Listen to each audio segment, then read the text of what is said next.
বাংলাদেশের আপডেট সংবাদে আপনাদেরকে স্বাগত। শুরুতেই সংবাদ শিরোনাম। শুরুতেই জানিয়ে দেব একটি গুরুত্বপূর্ণ ভয়ঙ্কর সংবাদ। শেখ হাসিনা দেশে ফিরবেন, ভোটেও থাকবে আওয়ামী লীগ, জানালেন সজীব ওয়াজেদ জয়। থাকছে বিস্তারিত প্রতিবেদনে। এরপর জানিয়ে দেব হাসিনার পরমপ্রিয় রাষ্ট্রপতি শাহাবুদ্দিন চুপ্পুকে যে কারণে সরাতে নারাজ বিএনপি। অবশেষে বেরিয়ে এলো নতুন এক চাঞ্চল্যকর তথ্য, যা জানলে আপনাদের চোখ কপালে উঠে যাবে। থাকছে বিস্তারিত প্রতিবেদনে।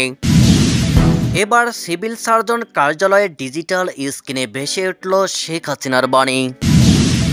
সবশেষে জানিয়ে দেব ছাত্রদের দামি গাড়ি, বাড়ি, হেলিকপ্টার ব্যবহার নিয়ে প্রশ্ন উঠেছে। এতক্ষণ শুনছিলেন সংবাদ শিরোনাম, এবারে বিস্তারিত। বাংলাদেশে গণতন্ত্র পুনরুদ্ধার হলে এবং অন্তর্বর্তীকালীন সরকার নির্বাচন আয়োজনের সিদ্ধান্ত নিলে ভারতে আশ্রয় নেওয়া আওয়ামী লীগ সভাপতি শেখ হাসিনা দেশে ফিরবেন। শেখ হাসিনার দেশে ফেরা নিয়ে রয়টার্সকে এই নতুন তথ্য জানিয়েছে তার ছেলে সজীব ওয়াজেদ জয়। যদিও এর আগে ডয়চে ভেলেকে দেওয়া সাক্ষাৎকারে জয় বলেছিলেন তার নিজের বা শেখ পরিবারের কারো রাজনীতিতে ফিরে আসার কোনো সম্ভাবনা নেই। শেখ হাসিনা দেশে ফিরলেও নির্বাচনে প্রতিদ্বন্দ্বিতা করবেন কিনা বা রাজনীতিতে সক্রিয় হবেন কিনা সে বিষয়টি স্পষ্ট করেননি জয়। তবে দেশের এই দুঃসময়ে বঙ্গবন্ধু পরিবারের সদস্যরা আওয়ামী লীগের নেতাকর্মী বা দেশের মানুষকে ছেড়ে যাবে না বলেও নিশ্চিত করেছেন তিনি। এও জানিয়েছেন আগামী নির্বাচনে আওয়ামী লীগ অংশ নেবে। যুক্তরাষ্ট্রে থাকা সজীব ওয়াজেদ জয় আরও বলেছেন, আমার মা চলতি মেয়াদের পরই অবসরে যাওয়ার কথা ভেবেছিলেন। হ্যাঁ, এটা সত্যি যে আমি বলেছিলাম মা বাংলাদেশে ফিরবেন না, কিন্তু সারা দেশে আমাদের নেতাকর্মীদের ওপর ক্রমাগত হামলার পর গত কয়েক মাসে অনেক কিছু বদলে গেছে। বাংলাদেশে গণতন্ত্রকে পুনরুদ্ধার করতে হবে, তারপর মা ফিরে আসবেন।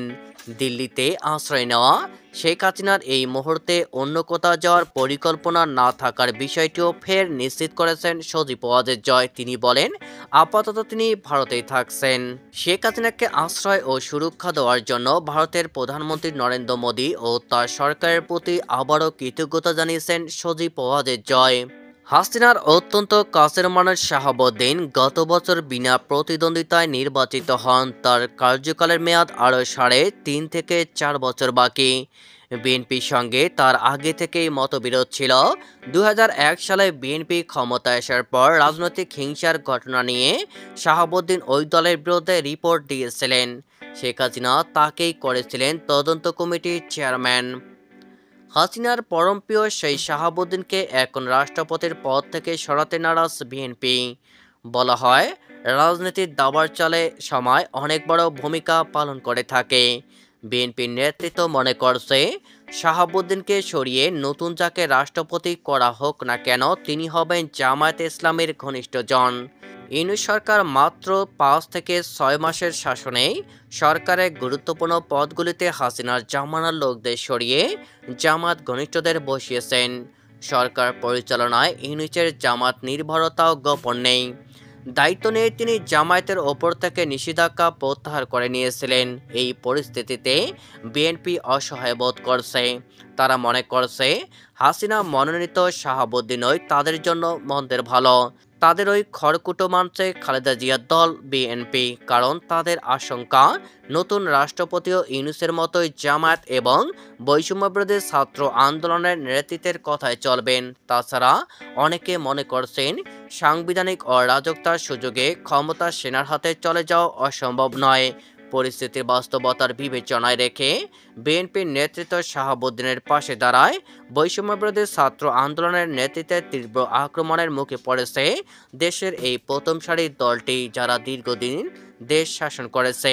বিএনপিকেও ফ্যাসিস্ট স্বৈরশাসকের দোসর বলে গালমন্দ করা হয়েছে। মুন্সিগঞ্জের সিভিল সার্জন কার্যালয়ে ডিজিটাল স্ক্রিনে এবার সাবেক প্রধানমন্ত্রী শেখ হাসিনার বাণী প্রচারের ঘটনা ঘটেছে। শনিবার 22 ফেব্রুয়ারি দিবাগত রাতে কার্যালয়টির ভবনের বোর্ডে ভেসে ওঠে ওই বাণী। এ সময় পথচারীরা বোর্ডের ভিডিও ধারণ করে রাখে। বিষয়টি নিয়ে স্থানীয় ও বৈষম্যবিরোধী আন্দোলনকারীদের মধ্যে প্রতিক্রিয়া তৈরি হয়েছে। প্রত্যক্ষদর্শীরা জানান, ভবনের সর্ব উপরের তলায় সিভিল সার্জন কার্যালয় বোর্ডের নিচে ডিজিটাল স্ক্রিন রয়েছে। শনিবার রাতে স্থানীয়রা সেই স্ক্রিনে শেখ হাসিনার বাণী দেখতে পায়। সেখানে শেখ হাসিনার নামে শেষে মাননীয় প্রধানমন্ত্রী গণপ্রজাতন্ত্রী বাংলাদেশ সরকার পদবি উল্লেখ করা ছিল। এদিকে ছাত্র জনতার গণ অভ্যুত্থানের 6.5 মাস পর কিভাবে আবার প্রধানমন্ত্রীর বাণী প্রচার করা হলো তা নিয়ে সামাজিক যোগাযোগ মাধ্যমে ক্ষুব্ধ প্রতিক্রিয়া জানিয়েছে অনেকেই। শিক্ষার্থীদের উদ্দেশ্য করে বিএনপির ভাইস চেয়ারম্যান শামসুজ্জামান দুদু বলেন, শিক্ষার্থীরা খুব জনপ্রিয়। যদি জনপ্রিয় হয়ে থাকে তাহলে নির্বাচনে এসে তা প্রমাণ করতে হবে। আমরা ছাত্র ছিলাম, আমরা গণ অভ্যুত্থানের আন্দোলন করেছি, কিন্তু মাত্র 6 মাস যেতে না যেতেই সদ্য রাজনীতিতে আসা শিক্ষার্থীদের রাজধানী রূপায়ণ টাওয়ারের অফিস ফ্লোর, কোটি টাকা দামি গাড়ি, বাড়ি ও হেলিকপ্টার ব্যবহার তা কিভাবে সম্ভব এমন প্রশ্ন রাখেন তিনি। রোববার 23 ফেব্রুয়ারি দুপুরে ঠাকুরগাঁও সাধারণ পাঠাগার মাঠ চত্বরে জেলা বিএনপির আয়োজনে নিত্য প্রয়োজনীয় দ্রব্যমূল্য সহনীয় রাখা, আইনশৃঙ্খলা পরিস্থিতির উন্নতি ও দ্রুত নির্বাচনী রোডম্যাপ ঘোষণার দাবিতে পতিত ফ্যাসিস্টের ষড়যন্ত্রের মোকাবেলায় এক সমাবেশে প্রধান অতিথির বক্তব্যে তিনি এসব কথা বলেন।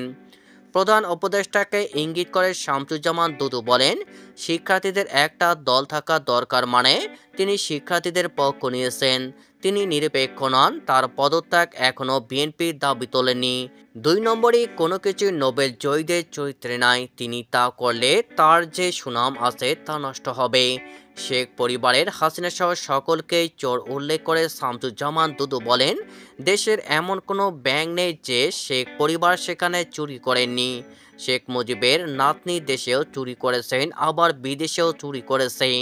শেখ রেহানা বড় চোর, তিনি দেশের টাকা নিয়ে মেয়েকে লালন পালন করছে এবং লন্ডনে এমপি হয়েছে, আবার সেখানেই চুরি করে পদত্যাগ করেছেন।